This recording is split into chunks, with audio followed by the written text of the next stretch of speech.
everyone, and welcome back to Talk Wordy, my hub for all of the words that I read, write, or otherwise want to yap about. Today, I have a very special author guest on the pod.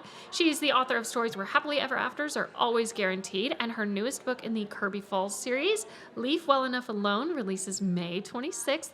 Please welcome Laney Hatcher. Hey, Sydney. Thanks for having me. Absolutely. I'm so excited to have you on. What I normally like to do with my guests to kind of warm up a little bit when we have extended time, we usually talk about, what we're reading or watching or listening to. But for the sake of time, I'm curious, is there anything in the pop culture bookish media sphere that you're currently hyper fixating on, something that's just really hot on the brain for you? I feel like it's probably pretty consistent across the board, but Heated Rivalry. Yeah. I mean, we're all fans. We're all at the cottage. We're going to Yeah, stay we there were all forever. at the cottage. Yeah. I know. There was the first night of the convention. I think it was Friday night, like the opening night party. Apparently they put on the I'm Coming to the Cottage like DJ techno remix, and Oh, nice. everybody collectively lost their minds. Yes. I'm a big fan. So Would you say that you're a Shane girl or an Ilya girl? probably Shane. I'm very type A. Like, I can relate a lot with Shane. And he's such a sweetheart. So, yeah, I think I'm a Shane girl. Yeah, good choice. I was like, I'll be the other half because I love Ilya. I don't know why, because my husband is just like the sweetest gold retriever man Right. I've ever met. And Ilya is the dead opposite of that. But I think it's just because I love Connor's story. I just think he is so endearing and precious and hilarious. And then Hudson is just like the least PR trained man I've I ever met. know. And he's just so unhinged. He's a chaos monster for sure. I They love are it. the dead opposites of their characters, which I Yeah. just think is absolutely hilarious. Fun Okay. to watch. Yeah, definitely. I'm very excited for season 2. Do we even know when that comes out? No, I know it's not this year, which is devastating, but You're telling me I have to get through another Thanksgiving and a Christmas and a New Year's before I get more Heated Rivalry? I believe so, but we can do it. We can make it. I believe in us. I've lived long enough to see spin-offs of the Hunger Games. I think I can hold out for a while. You can make it. Okay, so it's clear that you love the season of fall, with a lot of leaf puns in your book titles. Where in the world would you say has the most idyllic scenery to celebrate autumn in? Gosh, I'm a little biased because I'm from North Carolina. I'm from Tennessee, that area, but I live in North Carolina now. And Appalachian Mountains, we have, flannel and bonfires and pumpkin patches, and apple orchards are kind of our thing in the county where I live.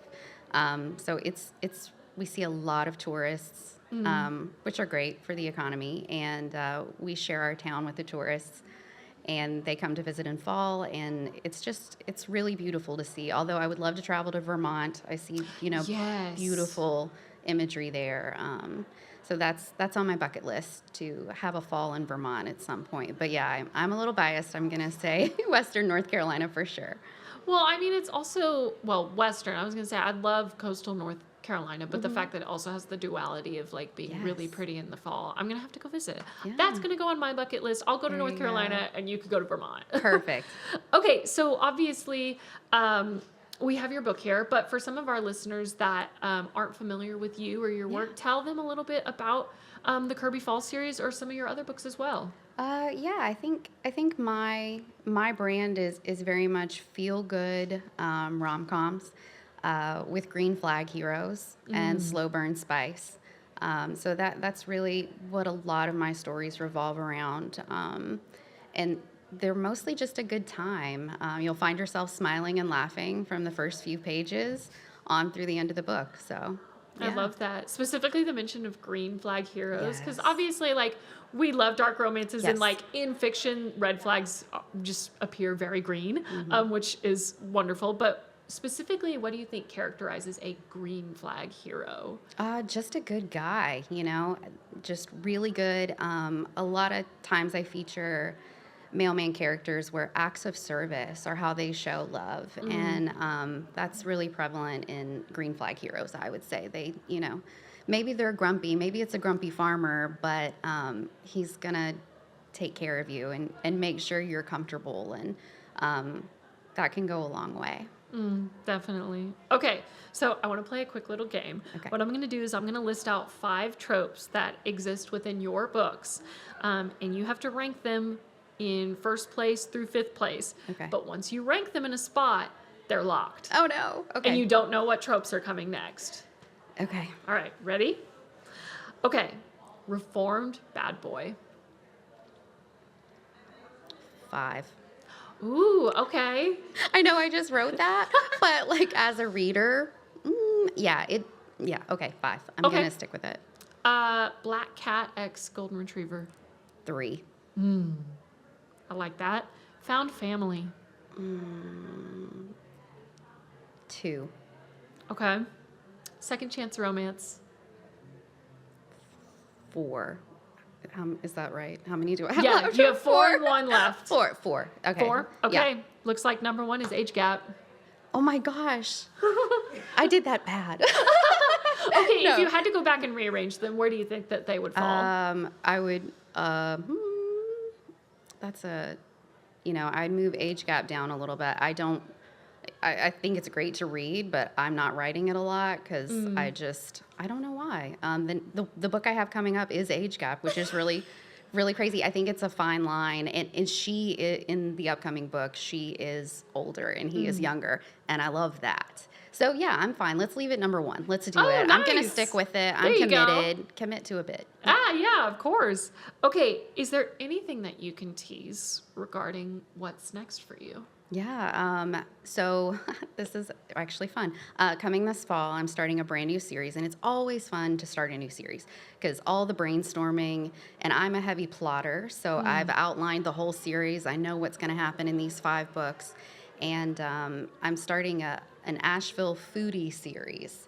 So think of content creators who are, bloggers creating these videos surrounding food. They're, creating recipes and all of that good stuff. There's also some chefs in there. The guy who makes the chocolate creations with like the chocolate molds and they look Yeah. lifelike.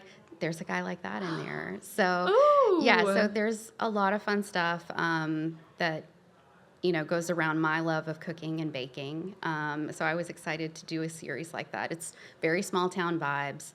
But yes, that's going to be the connection between all of them is food. So yeah.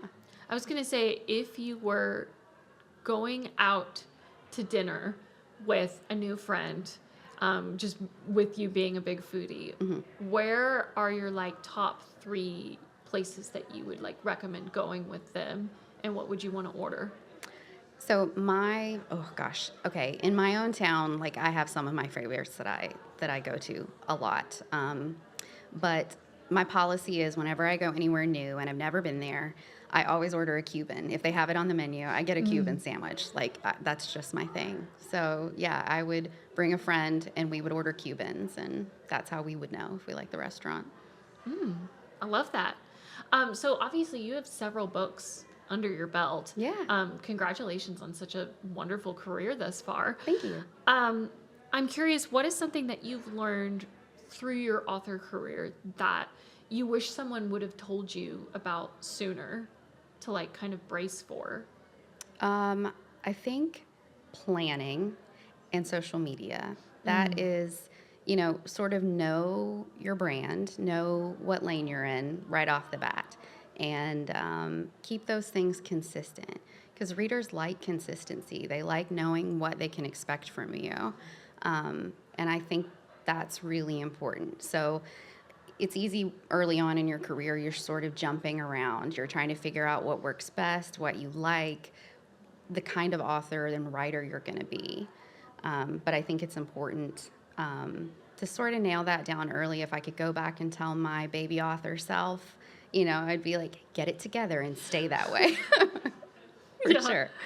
Okay, I want to do a little bit of a this or that with you. There's no wrong answers, it's just your answers. It's Okay. all very subjective. Sure. Do you prefer a standalone or do you prefer a series? Standalone. Standalone? Yeah. Binge read or take your time reading a book? Binge read. What's the last thing that you binge read? Dungeon Crawler Carl. I went through 7 books, and Oh my it was my gosh. August and September of last year. devoured. Yeah, completely entertaining. Wow. Okay, books that make you laugh or books that make you cry? Laugh 100%. I'm a rom-com girly. If I cry, I want it to be like for a heartfelt reason, not breaking my heart. Yeah. Yeah, I can't handle the angst. Do you like to read with music or with silence? Silence. I cannot send an email if there is music playing. I just cannot form a coherent sentence. Nope, it doesn't happen. There have definitely been times where I would like listen to music, and when I send an email, there will be like just like a couple words of like a song lyric in there because I was listening to it while I typed. And then similarly, do you write with music or do you write in silence? Complete silence. Usually after the kids and everyone, they've gone to bed, it has to be totally silent in the house before I can like put any words on the page. Okay, and then when it comes to reading a book, do you like books that are character driven or plot driven? Character driven, for sure. I love to see the journey that a character is going to take, and how they change from the beginning of a book till the end. Yeah, absolutely. Okay, if you had to wipe your memory and read one book for the first time over again, what book would it be? I'm a huge B.K. Borison fan. Oh my gosh. Love Light yes. Farms, the series just, I don't know, it hits so good for me, and it's so romantic. Like I tell people, like there's high fantasy. That book is high romance. It's just so swoony, and I would reread that series again. That's, yeah, perfect. Yeah, I was like, I had seen Love Light Farms at every single Target I would go to here and Yeah. there. But then I didn't really lock in with her books until I read Good Spirits for book club. Okay. It was so adorable. Absolutely loved it. And then I think our book club actually just picked First Time Caller So good. for this month. So I'm really, really You're excited to in read for a it. treat. It's very, very good. Yeah. Okay. Did you always know that you wanted to be a writer, or was that something that kind of developed later on for you? Yeah, that developed later on. I wasn't even really a big reader as a kid. And that sort of came later when I found romance I found Twilight first. Oh, yes. That's the gateway drug for a lot of people in college. And then I moved on to romance and just realized, like Catherine Center said in her keynote, that reading could be fun. You could enjoy having these moments. So, yeah, once I found romance, I was sort of on that path as a reader. And, yeah, it definitely came later for me writing. But once I found it, it definitely took hold. Absolutely. Okay, so when it comes to your books, I'm sort of doing a reverse of what some people do when they give out comps for their books.